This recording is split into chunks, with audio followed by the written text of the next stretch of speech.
kita na no. Tapos ipang upload na no. Video.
Sound check.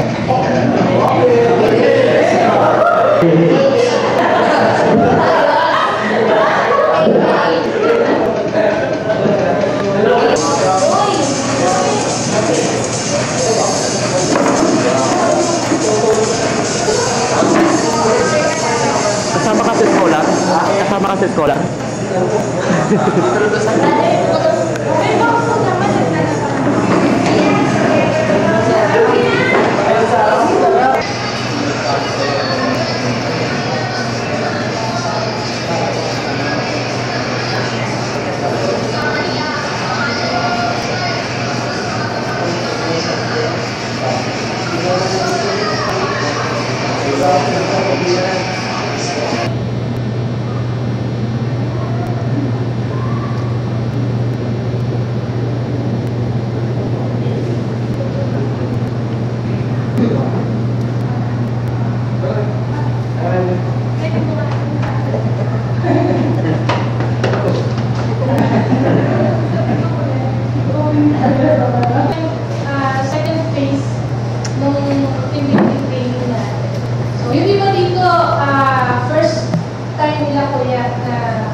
Okay, magandang umaga po sa ating lahat.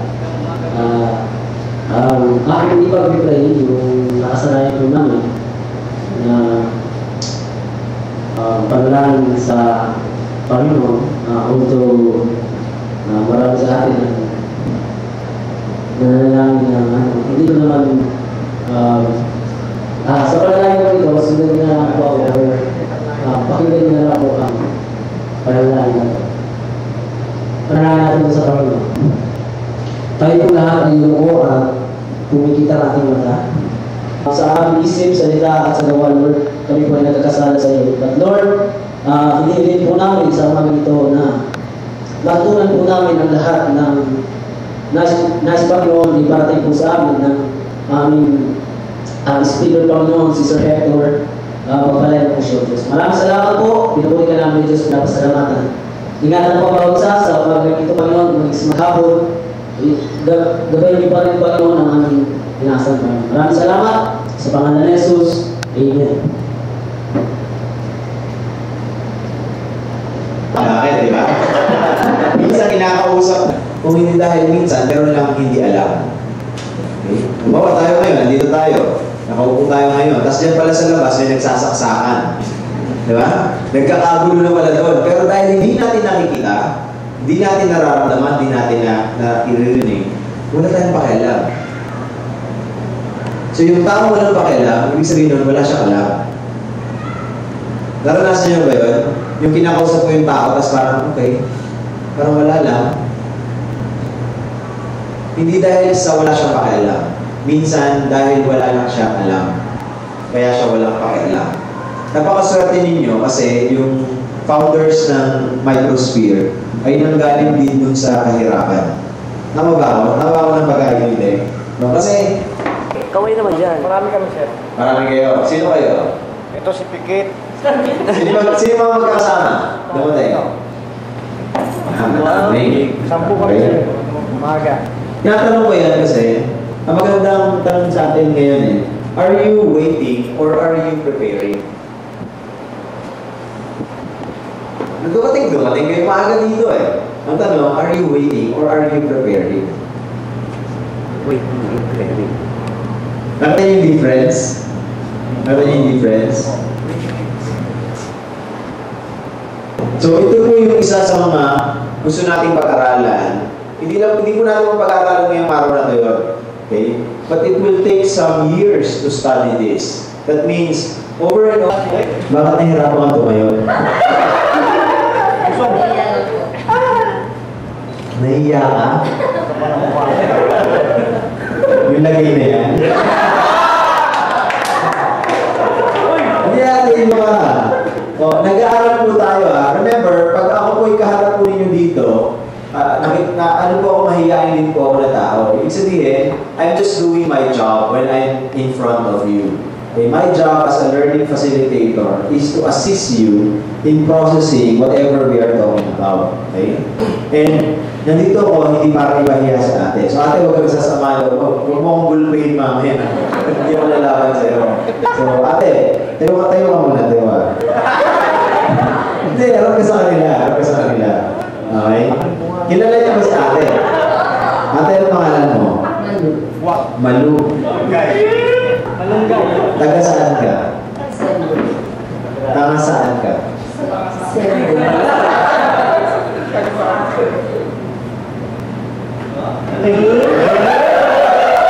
Tignan niyo mabuti si ate Tignan niyo yung tinuturo ko, tapos tignan niyo siya.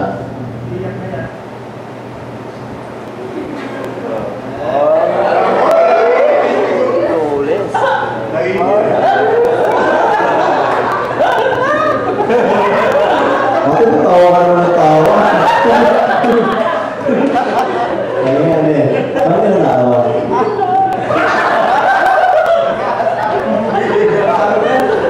Bakit ka natawa, ate? Okay. Ate, gusto ko sabihin sa inyo. May personal na version kayo nito. Gusto ko sabihin sa iyo, unang-una, yung nangyayari sa iyo, ang tawag dyan ay nako-conscious. Okay? So magkaiba yung nako-conscious sa nahihiya. Okay? Yung nagbabago siya ng anyo. Nagbabago siya ng anyo. Yan. Tinatakpan niya. Hindi ko alam anong tinatakpan niya. Okay? Wala na ayusin din. Pero ang sinasabi ko sa inyo ngayon, kaya ako sinasample ito kay ate, gusto ko makita ninyo na kapag na-conscious ka, ibig sabihin mas nagiging napupunta yung kaalaman mo, hindi na dun sa archives, hindi na mag-aayos siya ng tayo, ayos ng ngiti, kasi may camera. No? Kasi papangit sa documentation, ganun eh, no? So, babaguhin niya yung anyo niya. Katulad ng mga katabi ninyo, nagbabagong anyo yan. Depende kung nasaan. Wala na pagbaba. Sino kaharap niya?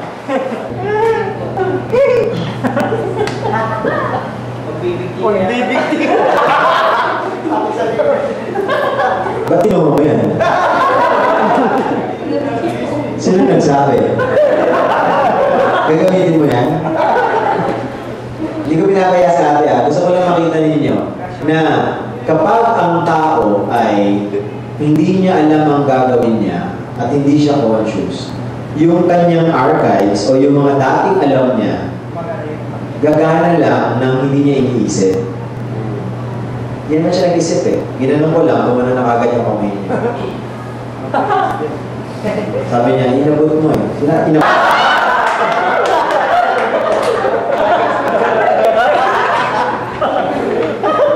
Masasakta si Gary. Ulitin ko yan ha, yung tao na hindi nag-iisip consciously, ang gagana sa kanya yung nandito. Ibig sabihin yun, ito yung animalistic instinct. Okay? Kaya pag nag-aaway yung mga tao, ang sabi nila, hayop ka. Bakit kasi yung pagiging hayop ang lumalabas? Kuha ko. Sino nagsabi? Marami ito, no? Imagine nyo, may personal version kayo nito. Marami kayong ginagawa na hindi naman kailangan gawin. Pero dahil nakasanayan siyang gawin, ginagawa mo siya. Si Kuya.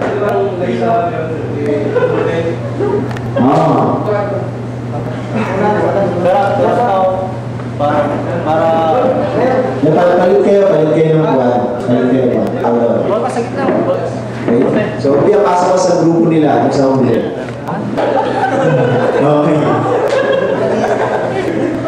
Ito yung mahirap na part, no? Ito yung mahirap na part sa organization. Yung transition. So, for example, katulad nito, no? We started earlier, tapos wala pa si Kuya. Pagdating niya, yung kumpanya, mag-a-adjust na naman. Bakit? Kasi bagong pasok eh. Kailangan makasabay siya dun sa flow natin. Otherwise, mag-fail siya sa trabaho niya, hindi dahil sa nag-failure siya. Eh, ba din sa harapan? Ulitin mo lang ha, para lang for the benefit of si Kuya. Kuya na pangalan mo? Wait, ano din sa harapan? Okay. Si Kuya Adrian, sabi ko kanina kasi, nag-usap kami, nandito ako sa learning facilitator. So that means I'm here to assist everyone to go through the process. Huwag kayong mag-alala. Itong mga tanong na tatanong ko kay Kuya Adrian, may personal version kayo nito. So isipin ninyo kung anong personal version ninyo. No? Kuya, bakit ka ngayon lang dumating? So yung dapat gagawin ko ngayon, ginawa na ako. Kasi Saturday, Sunday, nagkakaroon ng sabahan. Mga ano ng maglalabang gawain ng bahay. Ayan na ngayon.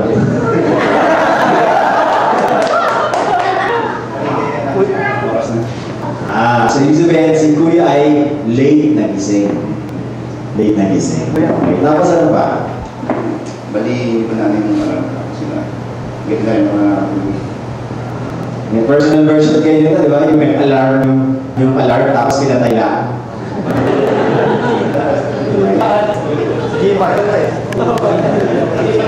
Si Kuya Bar may maganda dahilan.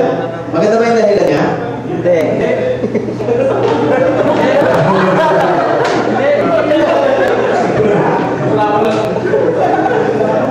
Okay. Ulitin ko yun ha. Remember that everyone, lahat ng tao may magandang dahilan.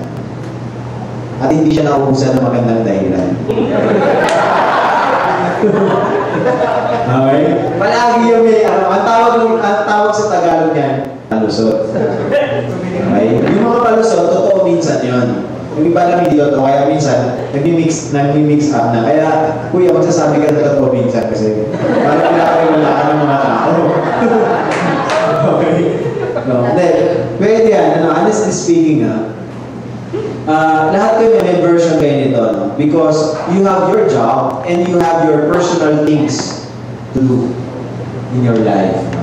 That's why we need to know anong trabaho natin, ano yung mga product output nito, at ano yung mga kailangan i-ready. Okay? So, pwede yan, ang tanong ko sa iyo ngayon, ilang beses ka na na-late sa buhay mo?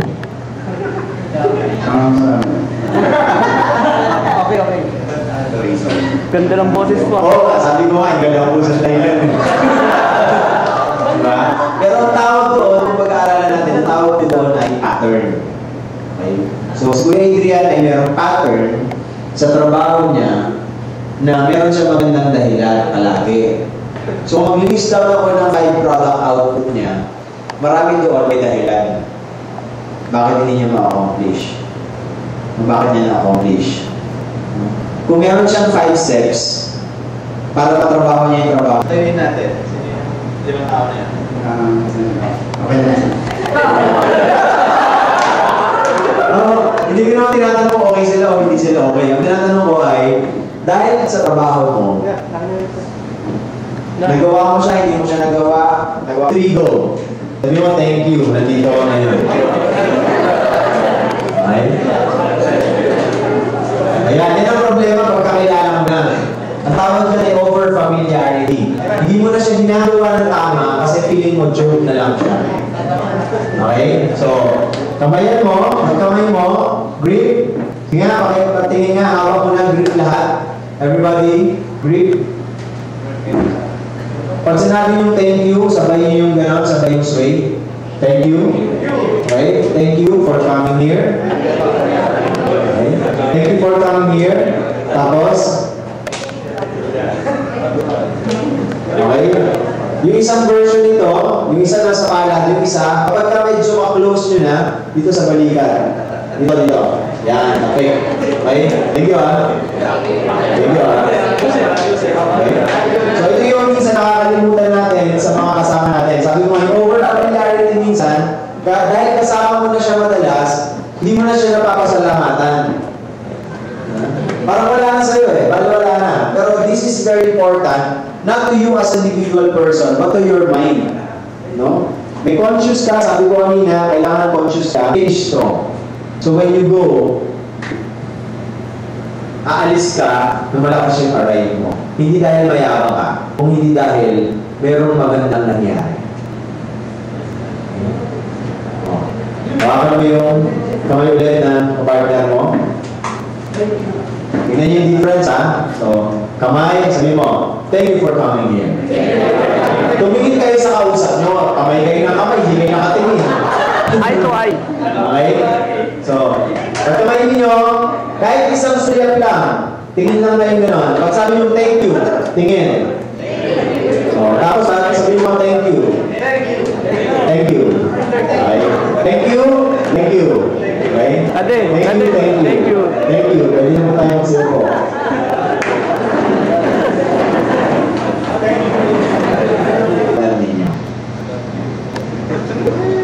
Dalawang kamay. Nakita niyo, pinahawakan ko lang yung kamay niyo. Dami nakakagad mo nun. Ako, pag-isa tayo yung kamay ko. Ako, hindi ko pa kailangan ng hawak ng kamay. Ako, oportunidad na to.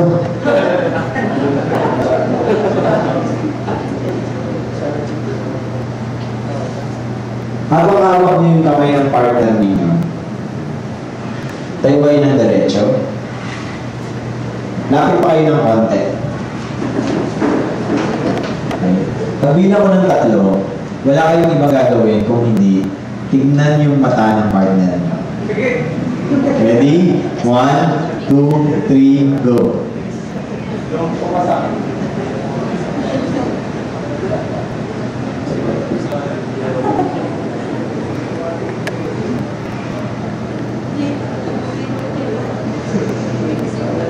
Okay, tanungin mo ngayon yung partner mo. Anong tumatakbo sa isip mo habang nakatingin ka sa akin?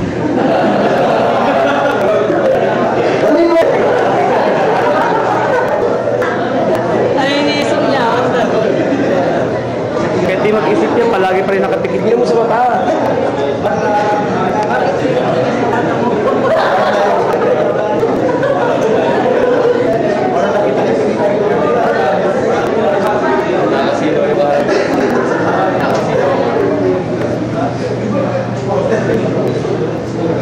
Okay? Okay. O, sige, harap na po kayo sa akin. Harap na kayo sa akin. Okay. Nakikita niyo po ba ako? Nakikita niyo ako? Hindi.